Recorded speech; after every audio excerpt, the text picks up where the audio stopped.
Hey guys, this is Lala Legacy and welcome back to another episode of Symphonic Rain. So, let's jump right back in. Strictly speaking, Forney wasn't a person, but I'd feel bad pointing that out to her. You're right. Very well. I don't have anywhere I need to go today. Nowhere? It was ridiculously crowded yesterday. It probably won't be much better today. What about shopping? I did that last year. Nothing to do? I just want to spend my time in peace. Then let's sing today. Listen now, we've been doing that every day lately, you know? Let's take a break for once. That's not what you promised. What about this promise of last year? Just kidding. But I'm still sleepy, so let's do it tonight or something. Can't we just start after Ari's letter? Then it'll be just like usual. Nothing wrong with usual. Today's Sunday. Whether it's New Year's or not doesn't matter. Tonight? Yeah. Promise? Yeah, I promise. Cheapskate! I guess I am. At least deny it! If I did, you would trick me into playing right now, wouldn't you? I could have done that. You didn't even realize it, huh? Anyway, I won't change my mind. Wait until tonight. Oh, well. Thanks. Good night. Good night. Shortly after closing my eyes, I heard Forney clapping her feet together in boredom next to my pillow. As I dozed off to that sound, a beautiful melody began to flow from Forney's mouth. I wondered if I had heard the song before. It felt incredibly familiar. I must have heard it somewhere before. Or maybe not. After gently rocking on the border of dream and reality for a while, I eventually slipped back into slumber. Forney? As I woke up again, I wondered whether Forney was still in the same spot and called out to her. After a short pause, an answer came. Coming! 1 second! Forney glided down to my bed from the desk a little further away. Good morning! What are you talking about? It's already way past morning. I know! Don't get mad. Guess I should go and collect the letter. You're trying to avoid the issue. Of course I am. Jeez! I slipped into my coat and went to pick up the letter from the mailbox at the entrance to the apartment building.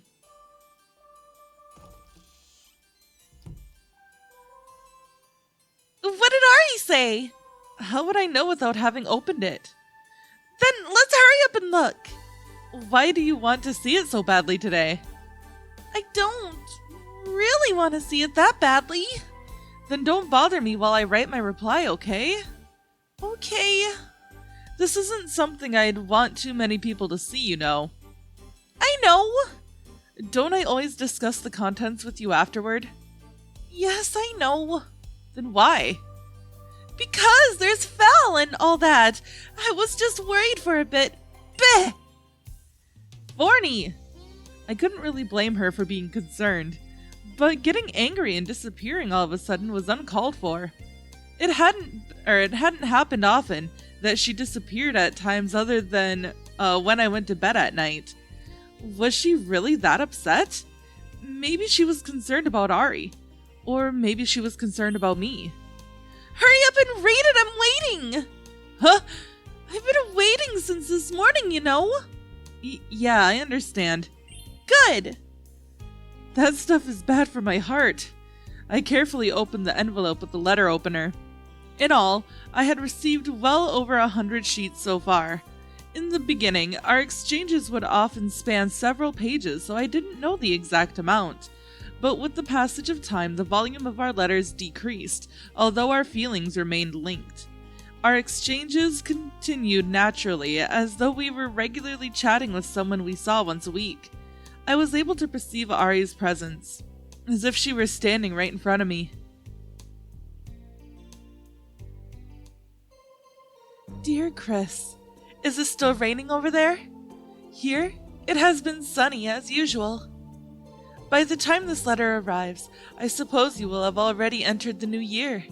Now there are only 2 months left. It will mark the end of your life as a student of the Institute, and I believe I had written it before. It frightens me a little bit. I am not in a position to tell you how to lead your life. All I can do is await your return, although I am a little worried about whether or not you would still be the same person I parted with when you do come back. I am alluding to this Falsita person you wrote about in your previous letter. I am proud of you for working to help bring her to the top. I believe I said this in my previous letter, but I will say it again.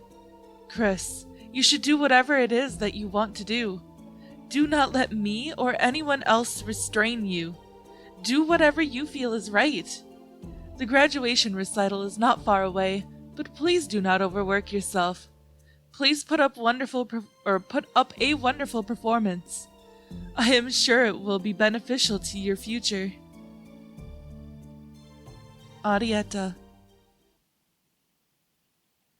Do whatever it is you want to do, okay? But Forney!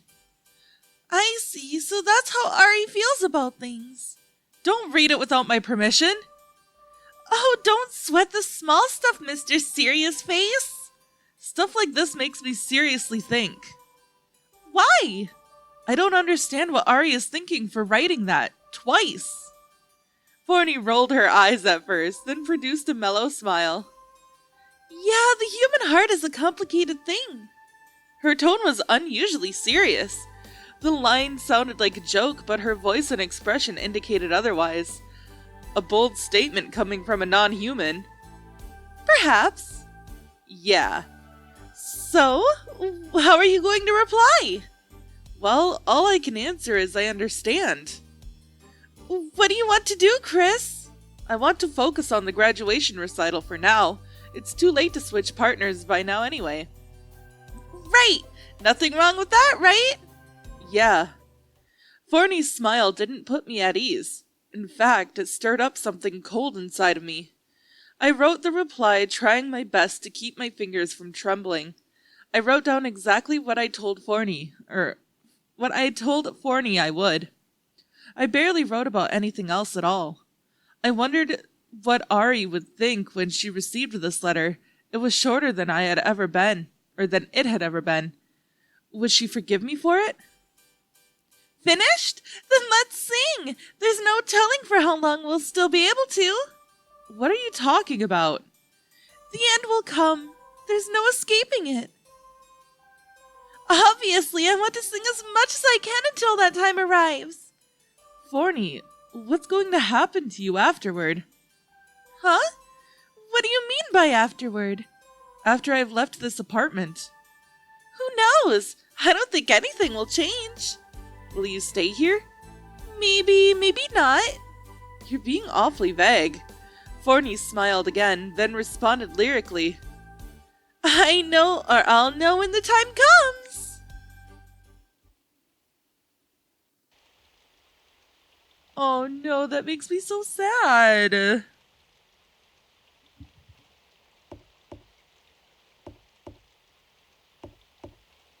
Huh? The neighbor's door? The sound seemed a bit too loud for that. Even so, I didn't remember making any appointments with anyone today. Could it be Torta? Or maybe Asino? Coming! It's Fal, right? I quickly threw on a coat to make myself at least somewhat presentable and headed for the door. I looked at the clock. It was pretty much noon. It seemed Forney hadn't been in the mood to wake me up either after yesterday's events. Yes, who is it? Oh, okay, it's me. Asino, hold up. Morning, what's with that getup? I just got up. Why are you wearing your uniform? I was thinking of going to school today. Oh, right, it's reopening day, isn't it? Or today, isn't it? So what's up? If you came to ask me to accompany you, I'd like to politely refuse. Just felt like talking with you. Doesn't matter where. Can you go out for a bit? If you'll allow me some time to change. Who is it? It's kinda cold out here, so can I wait inside? Be my guest. Asino, I'm going to change, so can you look the other way? I'm not interested in men. Who cares if I see you? If you don't care anyway, then how about not looking? Okay, you're so sensitive. I wouldn't want you to misunderstand things, so I'll look the other way. Asino? In the flesh. So that's him, huh? What did he come here for? That's what I'd like to know. He apparently wants to talk to me. Did you say something? Just talking to myself, don't mind me. Close call, Chris. No thanks to you. Forney was too busy checking out Asino to mind my sarcastic remark. Wow, he's pretty handsome. Really? Your type? Not even close. I see. Well, whatever. I'm going out with him now anyway. Huh? I'll be back before nightfall. Maybe even sooner. I quickly hopped into my trousers and put on the coat I had on earlier over my clothes. Are you done yet? I'm done. We're off. Be careful! Huh? Just a habit.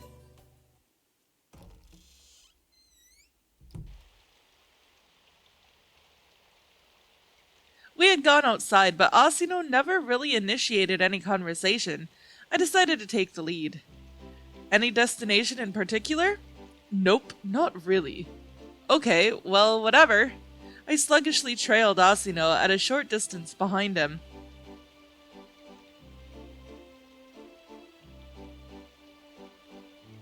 Hey, did you settle on a partner? Asino asked without looking back. Yes, Falsita, you have met her, right? I sure did. I suppose I never told you about that, huh? Sorry. That's okay. Did you hear from Miss Cordell or Torta? Yup. Asino sounded a bit dejected. We were heading straight in the direction of the new town. Are we going to the new town? I guess. Just wandering around, really. Huh?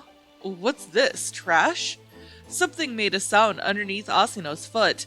It was probably left behind by the students and youngsters partying until late last night. Year-end festivities were customary in this country, so I had mostly resigned myself to their presence. I had yet to feel inclined to actually include myself among the partygoers, though. What a hindrance. I figure the people partying yesterday didn't clean up properly. Asino kicked the piece of trash to the edge of the street. Hey, stop that! Why? I didn't dirty the road. Why don't you clean it up then? Like I'd do that. Then don't complain. The dust particles reach all the way here. Besides, you're getting your shoes filthy. Indifference, huh? How typical of you. How the heck did you come to that conclusion? Nah, never mind. Asino didn't seem to be his usual self. It was reflected in his actions and manner of speech. Was he pissed off at something?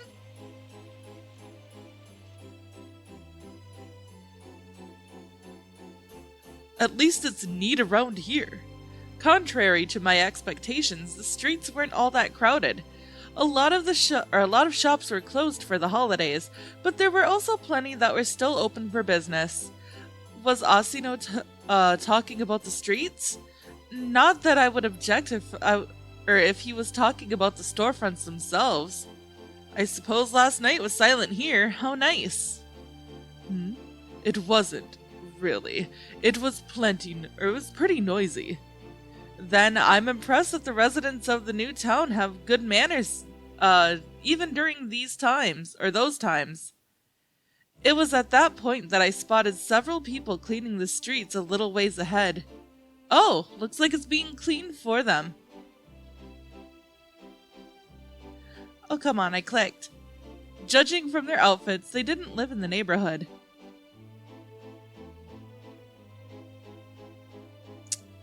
Okay, come on, computer. There we go. The town probably foresaw the mess and dispatched some cleaners. So the only reason the old town was still dirty was that the new town was given priority. An all too common occurrence.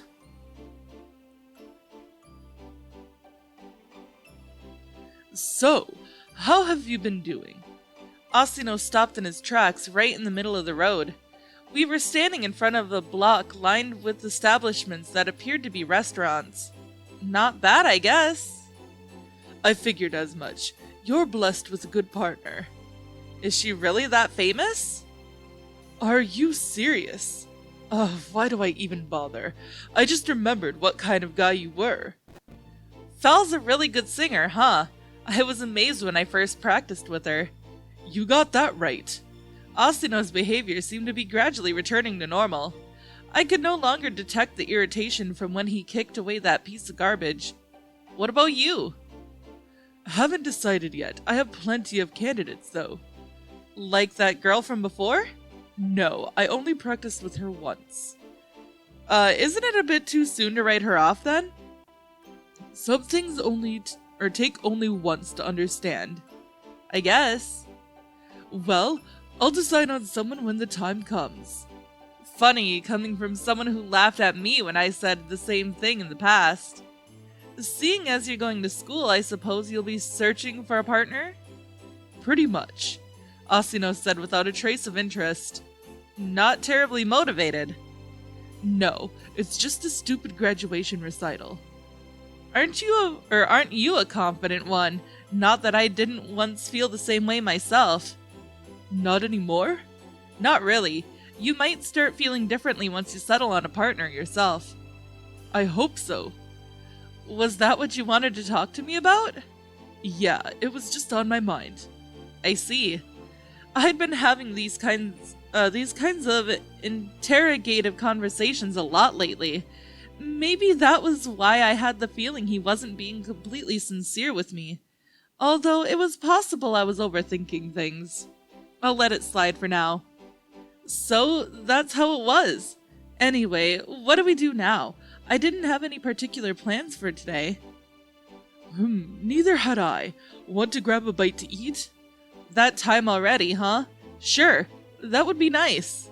Let's see, Asino said while scouring the area for a moderate place to eat. None of the restaurants here are any good, Asino. What about the, ristorante? Students wouldn't normally eat at a place like that. Looking for a place to eat in the new town was fundamentally a bad idea. Fortel's students were financed by the government, so our tuition fees were astonishingly low. Even so, I was living on a monthly allowance from my parents, so I couldn't afford to splurge. It was okay to eat at a trattoria every once in a while, but I wasn't of the age or status to eat at a ristorante, where formal wear was typically mandatory. Oh well, I guess not. What about Coper? They're closed today. They reopen for business the day after tomorrow. I see. Oh my goodness. Hold on. You didn't even know that. I haven't been there all that often yet. Oh really? Well, whatever. I'll go eat here on my own. Okay, I'll come home and sleep a bit, or I'll go home to sleep a bit more. What about practice? I'll start tomorrow. Okay then. Anyway, good luck. For graduation? What else? It isn't just your graduation on the line, you know. I know, but thanks for worrying about me. I'm not worried about you. Well, either worry is fine, I guess. Well, see ya. Asino said in a fed-up manner. I wasn't sure whether he was embarrassed or huffed. In the end, I still didn't really understand what he wanted to tell me. Perhaps he just wanted to wish me good luck and ensure I wouldn't be causing foul trouble. He seemed a bit emotional today. It wasn't like him at all. He was out of character from his usual cynical self, but I suppose these things happened. I didn't let it bother me. But that is all the time that I have for this episode, guys. So, if you liked it, please give it a big thumbs up down below, and if you haven't already, subscribe. By subscribing, you're becoming part of a legacy. I love you guys so much, and I will see you in the next video. Bye-bye!